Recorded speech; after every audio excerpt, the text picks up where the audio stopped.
मोरों में Undertaker, Amrish Puri, John Cena नामी बकरों के चर्चे हैं। जानते हैं नुमाइंदा बोलीवुड तैमूर अहमद राजपूत से। हाँ जी बिल्कुल, देखिए इस वक्त हम तहसील मोरो के ऐसे मकाम पर मौजूद है जहाँ पर बकरा ईद के आने के हवाले से जो है सारा साल बकरों को जो है वो तैयार किया जाता है। एक अब मैं आपको दिलचस्प बात बताऊं कि यहाँ का जो मालिक है उसने बकरों के जो है वो नाम रखे हुए हैं और उनके जो है तहसील मोरो में बड़े चर्चे हैं। किसी का अंडरटेकर, किसी का जॉन सीना, कोई अमरीश पुरी के नाम से यहाँ पर बकरे जो है वो मौजूद है। मज़ीद उनसे पूछते हैं। भाई ये बकरे हमने लिए हैं, ये इनको बड़े हमने ख्याल से खिलाया पिलाया है। इनकी खुराक है जो वो चने हैं, देसी घी, मक्खन वगैरह, दूध वगैरह इनको देते हैं। क्या क्या नाम रखे हैं? तो एक का नाम अंडरटेकर है, दूसरा रमेश पुरी है और जॉन सीना है। ये आपके सामने खड़े हुए हैं। क्या क्या रेट से?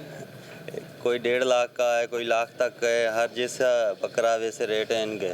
उनके रेट्स जो है वो 1.5 से 2 लाख रुपए फ़ी बकरा जो है वो फ़रोख्त करते हैं। ये इनका एक शौक़ भी है और जो शौकीन हैं बकरे ख़रीदने के उनके लिए ये एक तोहफ़ा भी है। जी सब्सक्राइब करें और बेल दबाएं ताकि कोई खबर रह न जाए।